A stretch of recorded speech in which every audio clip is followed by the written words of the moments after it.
구독과 좋아요는 사랑입니다.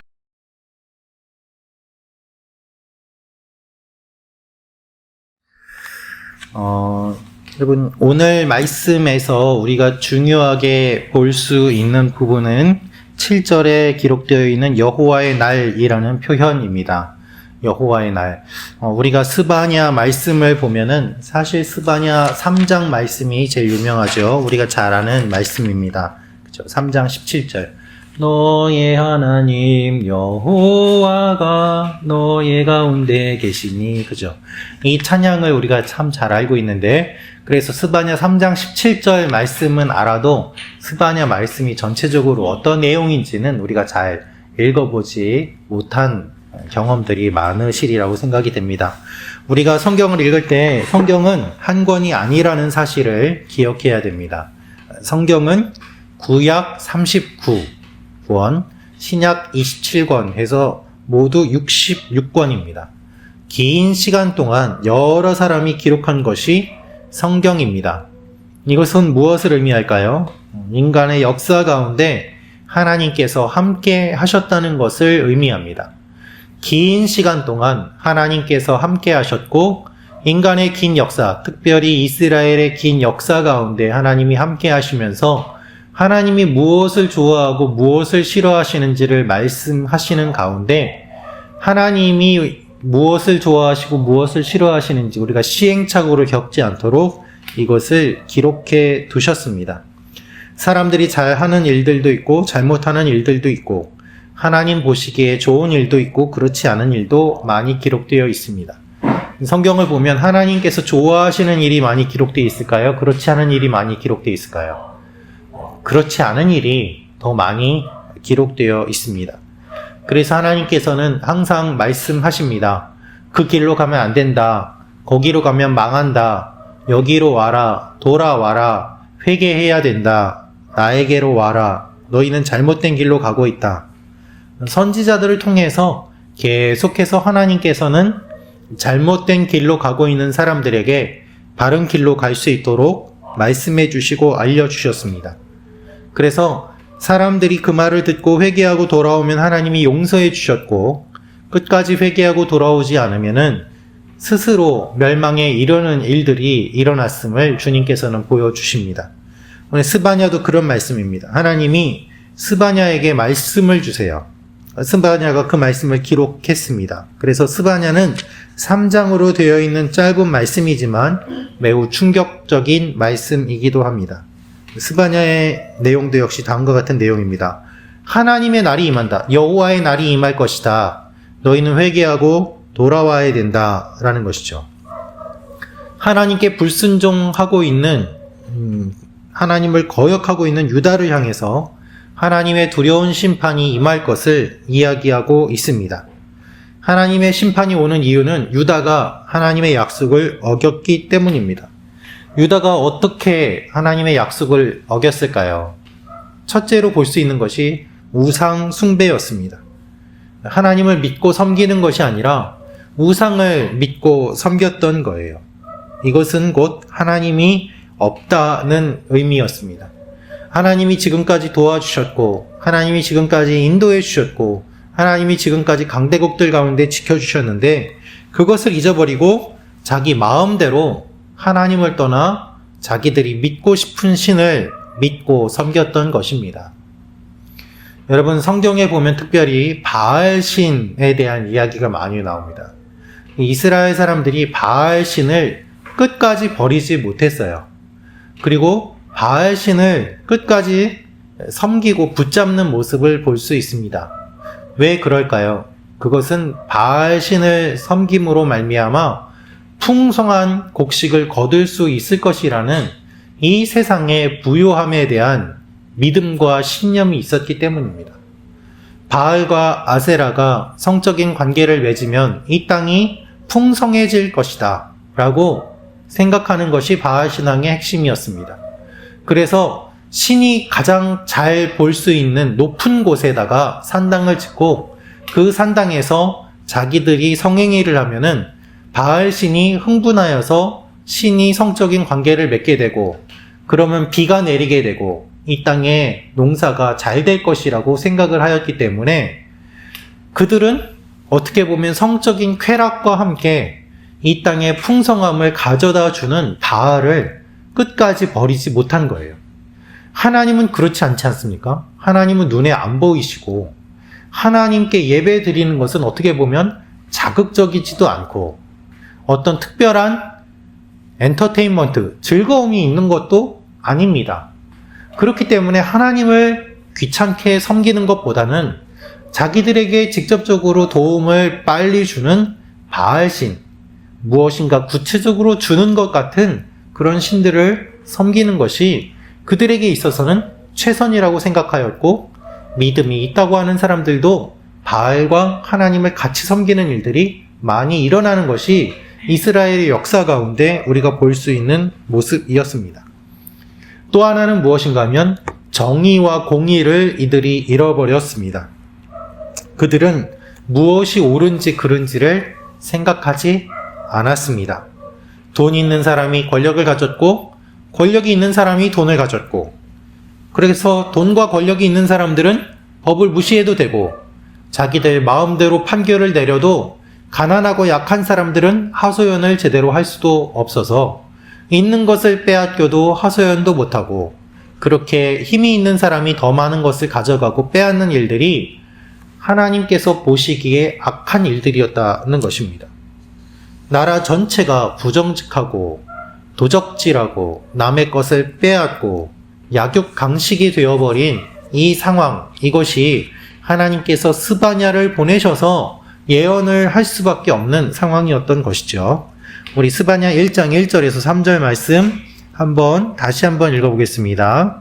시작. 아몬의 아들 유다왕 요시야의 시대에 스바냐에게 임한 여호와의 말씀이라. 스바냐는 히스기야의 현손이요 아마랴의 증손이요 그다랴의 손자요 구시의 아들이었더라. 여호와께서 이르시되 내가 땅 위에서 모든 것을 진멸하리라. 내가 사람과 짐승을 진멸하고 공중의 새와 바다의 고기와 거치게 하는 것과 악인들을 아울러 진멸할 것이라. 내가 사람을 땅 위에서 멸절하리라. 나 여호와의 말이니라. 아멘.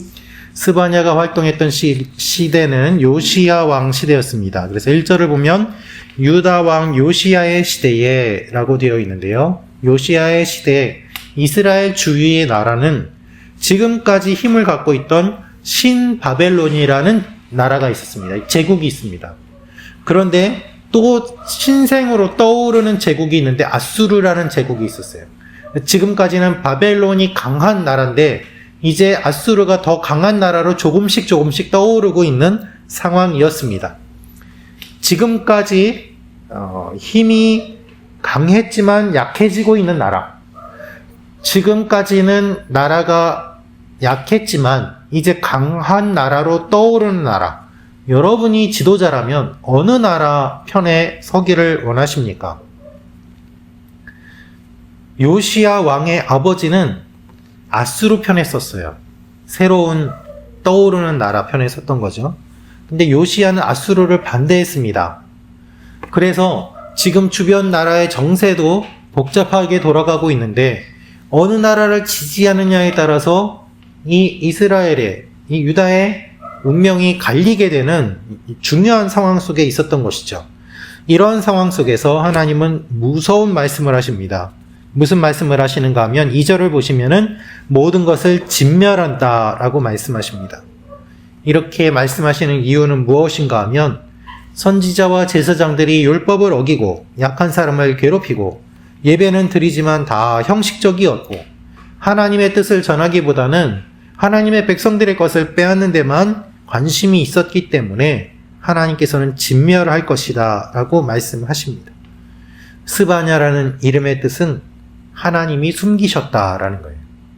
스바냐가 자랄 때 유다는 악한 왕인 므낫세의 범죄와 타락으로 온 나라가 다 우상 숭배를 하고 있었습니다. 하나님을 찾지 않는 사람들이 가득했고 그것이 당연한 시대였습니다. 그 가운데서 하나님은 스바냐를 숨겨주셨고 하나님의 선지자로 성장하게 인도해 주셨어요.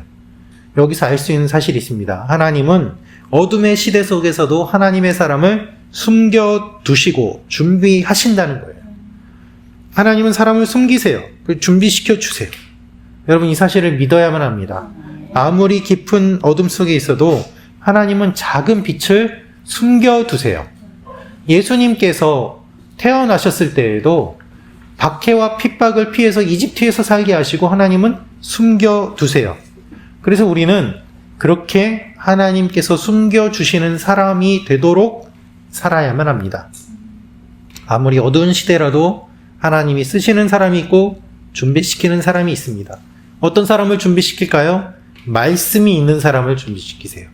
그래서 오늘 말씀도 보면 여호와의 말씀이 스바냐에게 임하였다라고 말씀하고 계시지 않습니까? 스바냐에게 임한 여호와의 말씀이라.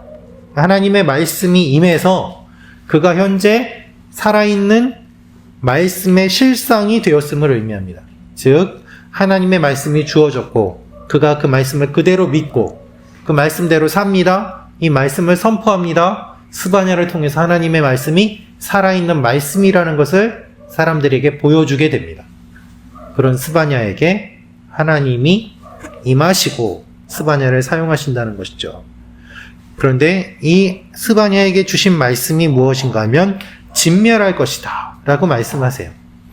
여기서 진멸한다는 말의 모습을 살펴보면은 노아의 홍수 때 하나님이 모든 것을 다 쓸어버리시는 것과 같은 표현입니다.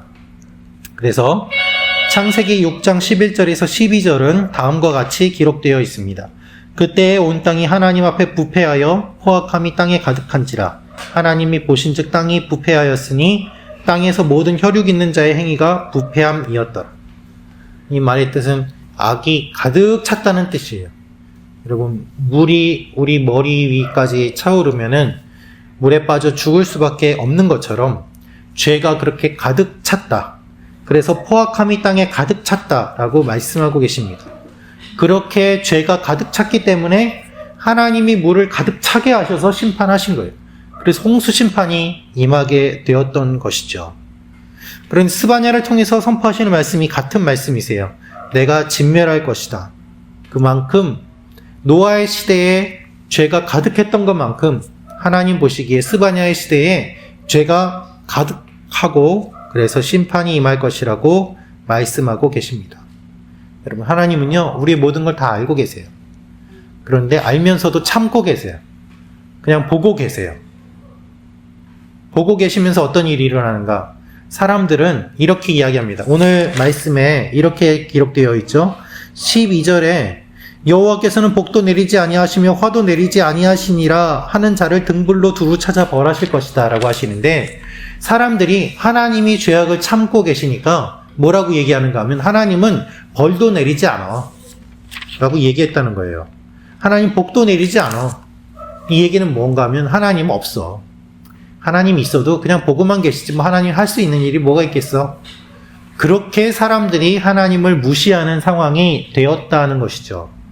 하나님은 다 보고 계시고 참고 계시지만 그냥 보고 계시는 것이 아니라 그 진노가 하나님 앞에 점점 쌓여가고 있음을 우리는 기억해야 됩니다. 하나님 참으시는 이유는 회개하라는 거예요. 돌아오라는 거예요. 늦기 전에 돌아와라. 한 번 더 기회 줄게. 그런데 그것을 악용하여서 우리는 하나님이 없다라고 말하고 우리 마음껏 더 죄를 짓는 모습이 더 많은 것이죠. 여러분, 스바냐를 통해서 선포하시는 것처럼 하나님의 심판이 임하게 됩니다. 스바냐가 자랄 때 왕이었던 므낫세 왕은 어린아이를 죽이면서 바알신에게 제사를 드렸던 왕입니다. 하나님께 제사 드려야 됐던 제사장들은 바알을 숭배했습니다. 그 뒤에 요시야가 왕이 되어서 종교 개혁을 하려고 했지만 여전히 사람들은 변하지 않고 죄를 지었습니다. 그래서 하나님은 이렇게 말씀하십니다. 4절에서 6절 말씀 같이 읽겠습니다. 시작. 내가 유다와 예루살렘의 모든 주민들 위에 손을 펴서 남아있는 바알을 그곳에서 멸절하며 그말임이란 이름과 및 그 제사장들을 아울러 멸절하며 또 지붕에서 하늘의 묵별에게 경배하는 자들과 경배하며 여호와께 맹세하면서 말감을 가리켜 맹세하는 자들과 여호와를 배반하고 따르지 아니한 자들과 여호와를 찾지도 아니하며 구하지도 아니한 자들을 멸절하리라. 아멘. 그렇죠? 바알이 많이 남아 있었어요. 또 지붕에서 경배하는 사람들이 있었어요. 별에게 경배하는 사람들. 별에게 경배하면서도 하나님의 이름을 들먹이는 사람들이 있었어요. 그리고 하나님을 배반하고 하나님을 찾지도 않고 구하지도 않는 하나님의 백성들이 많이 있었기 때문에 하나님이 이들을 멸절하시리라고 말씀하십니다. 그러면서 여호와의 날이 가까워왔다라고 말씀하십니다. 7절 읽어드리겠습니다. 주 여호와 앞에서 잠잠할지어다. 이는 여호와의 날이 가까웠으므로 여호와께서 희생을 준비하고 그가 청할 자들을 구별하셨음이라. 너희 이제 변명 못해. 하나님이 너희 심판하실 거야. 하나님 앞에 잠잠해야 돼. 너희는 할 말이 없어. 라는 거예요. 하나님의 심판이 구석구석 임하게 됩니다. 그래서 오늘 말씀을 보면 여러 곳이 나와요. 여러 곳이. 그래서 문턱도 나오고 어문에서는 부르짖는 소리가, 제2구역에서는 작은 산들에서는 뭐 이런 곳들이 나오는데 하나님께서 곳곳을 돌아다니시면서 구석구석을 다 깨끗하게 하실 것이다 라는 심판의 메시지가 등장하고 있는 것입니다. 하나하나 다 끄집어내서 심판하세요. 그래서 여러분, 하나님의 날이라는 것은 두 가지 의미가 있습니다. 하나님을 믿는 사람들에게는 기쁨의 날이지만 죄를 지은 사람들에게는 심판과 두려움의 날이에요. 그렇죠? 하나님의 말씀대로 산 사람들은 칭찬을 받고 위로와 보상을 받을 것이지만 하나님을 믿지 않고 하나님을 떠난 사람들에게는 두려움의 날이 임하게 됩니다. 그래서 이 하나님의 날이 반드시 임하는데 이 하나님의 날이 임할 것을 믿고 하나님 앞에 칭찬받을 것을 바라보면서 살아가야 됨을 주님은 말씀하십니다. 여러분, 우리는 옳지 않은 일들을 많이 경험합니다. 잘못하는 사람들의 모습을 많이 봅니다. 교회 안에도 그런 모습들이 있고요. 내 안에도 그런 모습이 있습니다. 누구도 완전하지 않습니다. 그런데 그 모습을 보면서 우리는 절망하고 비난하고 조롱하고 자조적인 말을 하고 슬퍼하고 소망을 잃어버리지만 슬픔 속에서도 소망을 품어야 될 이유는 무엇인가 하면 여호와의 날이 반드시 임하기 때문입니다. 여러분, 주님께서 반드시 다시 오십니다. 지금도 수많은 사람들은 하나님이 없다고 말을 합니다. 하나님 왜 믿냐고 얘기합니다. 지금 시대가 어떤 시대인데 종교를 믿냐, 어리석은 것 아니냐라고 이야기를 합니다. 믿음을 갖고 있던 사람들이 믿음을 포기합니다. 그러나 마지막 때에 예수님은 분명히 이 땅에 다시 오십니다. 주님이 재림으로 이 땅에 오시면 심판자로 오셔서 이 땅의 모든 것들을 다 심판하시고 하나님의 백성들의 눈물을 닦아주시고 하나님의 대적들을 저 어두운 곳으로 몰아넣으실 것을 분명하게 말씀하십니다. 이것이 복음이에요. 이것이 하나님의 약속이에요. 할렐루야. 그러므로 우리가 하나님의 날이 있음을 기억하며 주님 앞에 바르게 살고 주님과 동행해야 합니다. 이것이 주님께서 우리에게 주시는 말씀입니다. 이 어두운 시대에, 어려운 시대에 우리가 끝까지 소망을 붙잡고 하나님의 날이 있음을 기억하며 하나님의 날에 내가 심판받을 존재가 아니라 구원받고 위로받을 존재로 나아가도록 깨어서 기도하고 주님과 동행하는 것, 그것이 주님께서 오늘 우리에게 주시는 말씀인 것이죠. 이 사실을 기억하면서 우리 같이 하나님 앞에 기도하며 나아가기를 원합니다. 지금도 이 땅의 권세자들과 또 높은 지위에 있는 자들, 많은 것을 가진 사람들, 그들이 최고라고 생각하며 나아가지만 하나님은 그렇지 않다고 말씀하십니다. 하나님께서 우리의 모든 것들을 아시고 만져주십니다.